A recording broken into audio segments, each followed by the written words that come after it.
Olá pessoal, graça e paz do Senhor Jesus seja com todos nós. Uma ótima segunda-feira para todos. Hoje é dia 18 de setembro de 2023. Seja muito bem-vindo ao nosso devocional de hoje, ao nosso Imersão Bíblica, devocional diário de estudo das Escrituras Sagradas. E hoje, nessa segunda-feira, vamos de Gênesis capítulo 31 e o tema do devocional de hoje é a fuga de Jacó. Deixa eu ler o texto aqui. Na verdade, esse é o texto-chave do capítulo inteiro, mas, como eu sempre gosto de dizer, é importante que você leia o capítulo, de repente leia mais de uma vez. Se você tiver uma Bíblia de estudo, dá uma lida nos estudos também, para te ajudar a quando chegarmos aqui, você já está aí habituado com o texto. Gênesis 31, verso 29, diz assim: tenho poder para prejudicá-los, mas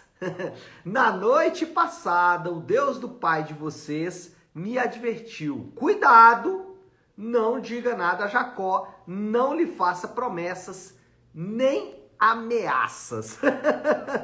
Deus aparece para Labão e dá esse recado aí. Isso aí é o texto-chave, então, de Gênesis 31, ajuda a entender todo o capítulo. Eu vou fazer, como eu tenho feito normalmente, uma primeira parte explicando todo o capítulo e depois a gente vai ver algumas lições preciosas desse capítulo. Bom, Jacó precisa fugir do seu sogro, Labrão. É quase ladrão, né? Mas é Labão. Mas Jacó precisa fugir do seu sogro e decide então retornar na terra do seu pai. A gente tem que lembrar aqui que o retorno para a terra do pai dele também não era uma coisa simples, uma vez que lá estava Esaú, o seu irmão traído, né? E que certamente ainda, pelo menos na cabeça de Jacó, guardava rancor sobre a própria vida dele. Então, mas ele precisa fugir e ele vai voltar para a terra do seu pai, claro, a terra da promessa. Temos que nos lembrar que Deus fez uma promessa a Abraão, avô de Jacó, para a região de Canaã, para a terra da promessa. E é isso que a gente vai ver então nesse capítulo. A gente tem aqui, ou esse capítulo pode ser dividido aí em 6 grandes momentos. O primeiro momento é o inicial, é o motivo da fuga de Jacó. O versículo 1 diz que os filhos de Labão, eles ficavam com inveja, eles começaram a questionar, começou a surgir uma tensão entre os filhos de Labão, os homens, né, provavelmente, e Jacó. Por quê? Porque Jacó prosperava bastante. A gente sabe ali que Jacó fazia os seus próprios estratagemas para poder ludibriar o acordo que ele tinha com Labão. O ponto é que ali não há inocentes, né? Todos estão envolvidos em engano, em mentira e tudo mais. Mas o capítulo começa com essa descrição. Os filhos de Labão ficam com inveja de Jacó. Versículo 31, Jacó, porém, ouviu falar que os filhos de Labão estavam dizendo, né? Maledicência, fofoca, murmuração e tudo mais. Segundo grande momento é a reunião, né? Uma espécie de reunião familiar entre Jacó e as suas 2 esposas, Raquel e Lia. E ele explica para suas esposas os motivos de sua partida. Lá do versículo 4 até o versículo 9. Ele vai dizer, por exemplo, que Labão mudou o salário dele mais de 10 vezes. Era muito interessante, por quê? O Labão mudava o salário do Jacó, Deus também mudava as coisas para prosperar Jacó, e isso trazia desgosto para Labão. Labão realmente ficava irritado com a prosperidade ali do Jacó e mudava o salário dele novamente. E essa situação trouxe desconforto para Jacó. E as filhas, né, as mulheres, Raquel e Lia, as 2 filhas de Labão, esposas de Jacó, estavam ali irritadas também com essa situação, mostrando também que elas não estavam satisfeitas, não só com essa situação, mas com outras também. Terceiro grande ato aí são 3 ações de indivíduos e que mostram exatamente o nível, né? Primeiro, Labão fez Jacó de tolo, né? A gente viu aqui várias vezes mudando o salário dele. Jacó não deixou por menos, enganou Labão, enquanto Labão foi tosquear as ovelhas, saiu para uma viagem, Jacó capinou o Mi, né? Foi embora, deixou para trás Labão e enganou Labão. O texto fala exatamente nesses termos. E o nosso último personagem aqui, para mostrar o nível, né? Raquel, olha isso, rouba os deuses falsos de Labão. Raquel, que a esse momento já deveria ter o coração convertido ao único Deus verdadeiro, nesse momento já deveria estar mais próxima do Deus verdadeiro e abandonar os deuses falsos. Pelo contrário, ela continua ainda se apegando e ainda mais, né, roubou esses deuses de Labão. Aqui tem uma discussão, e aí eu não vou entrar muito nela, mas só para exemplificar, alguns comentaristas vão dizer que o motivo pelos quais Raquel rouba os deuses de Labão é porque esses deuses eram feitos de metais preciosos, né, talvez prata ou algum outro metal ali, bronze, ou até mesmo ouro, e por isso ela roubou mais por uma questão financeira. Mas o ponto é que Raquel roubou, né, gente? Vamos lá, quarto grande momento aí, Labão sai em perseguição de Jacó. Labão não deixa por menos e vai atrás do Jacó, porque ali tem uma questão, né, financeira importante envolvida, também uma questão de honra, né, a honra, né, a vida mesmo, né? Não estou me lembrando da expressão aqui agora, mas a honra mesmo de Labão foi ferida pela fuga de Jacó com toda a sua família, né? Suas duas filhas, pelo menos, seus netos e tudo mais. Então, ele vai atrás de Jacó. O quinto grande momento são duas acusações, né? Quando dois enganadores se encontram, acusação para todo lado, né? Então, primeiro Labão faz acusações sérias contra Jacó, inclusive em relação aos deuses que tinham sido roubados.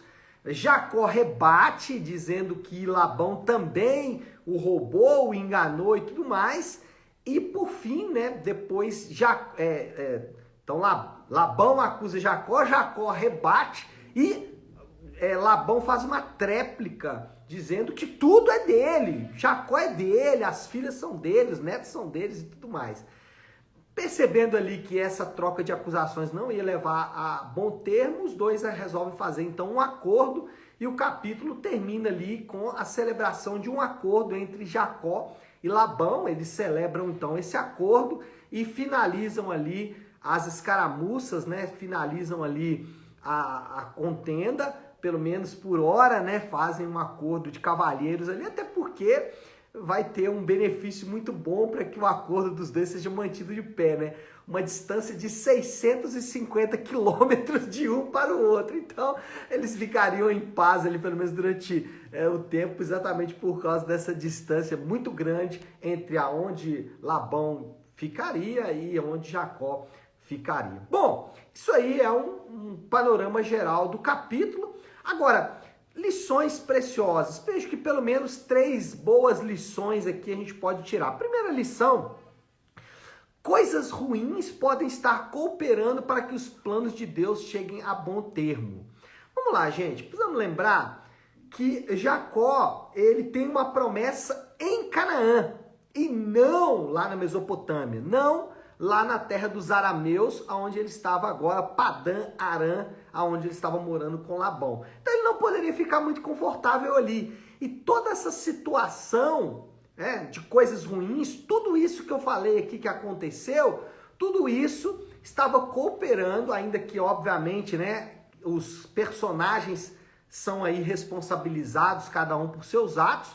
Jacó, Labão, Raquel, claro, né, Satanás com as suas ações, a carne, o mundo, tudo estava ali cooperando, tudo estava ali fazendo a sua própria parte, sendo responsabilizado por isso, mas tudo isso estava cooperando para o plano de Deus. Por quê? O plano de Deus não envolvia a Mesopotâmia, mas sim Canaã, e Jacó não poderia ficar ali era um lugar de passagem, e é óbvio que prosperando, né, gente, Jacó estava bem confortável com a situação.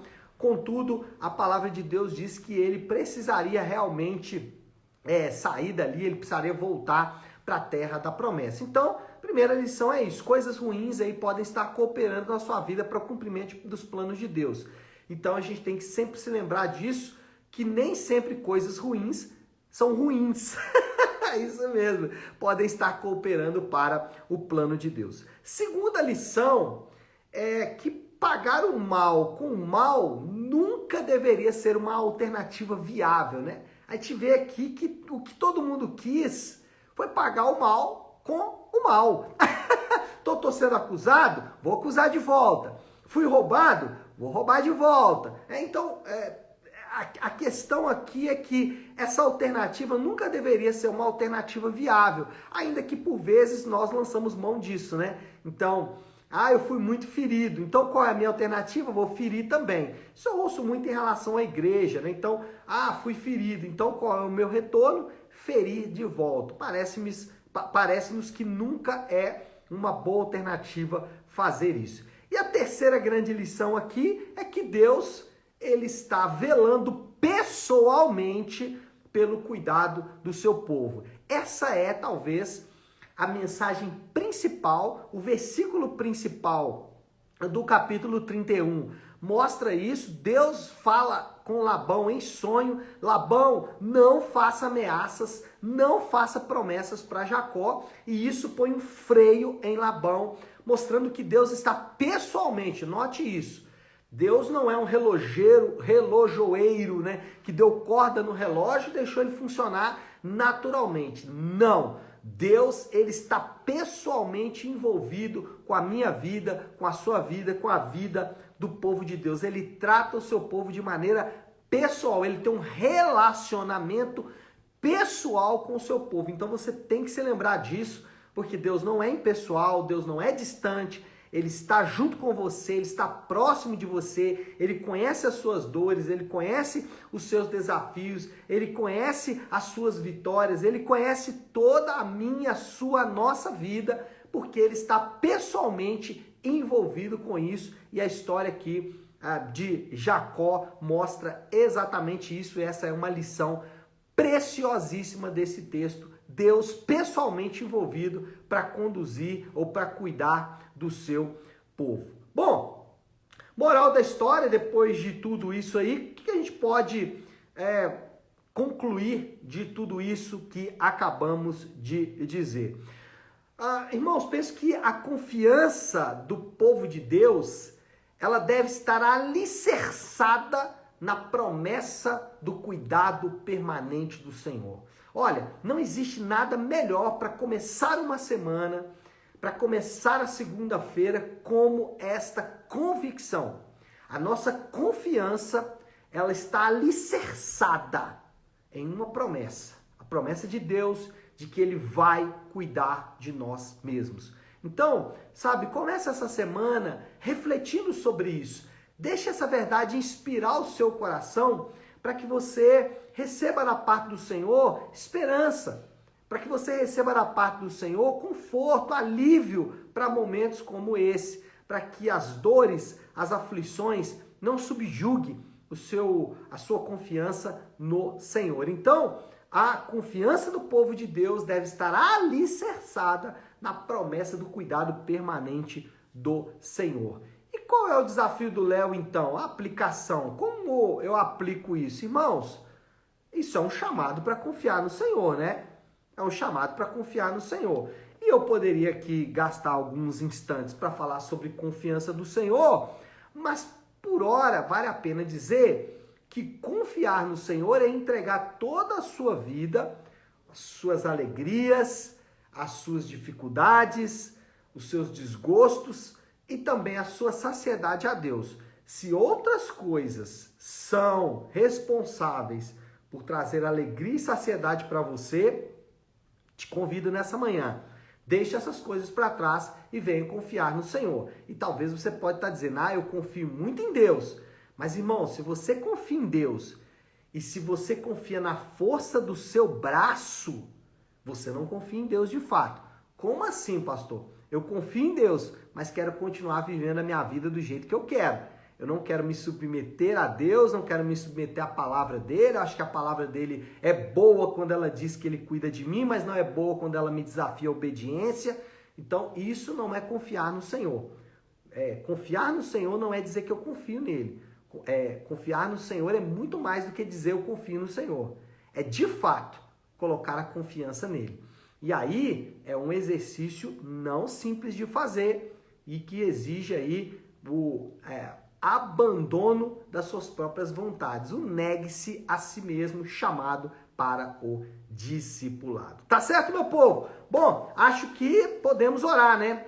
Vamos fazer isso como eu gosto de fazer toda segunda-feira. Gosto de iniciar a semana de devocionais com a oração que o Senhor nos ensinou, com a oração do Pai Nosso. Então vamos orar juntos a oração do Pai Nosso. Se você puder, para um instante, é o que está fazendo, e vamos juntos buscar a Deus então em oração.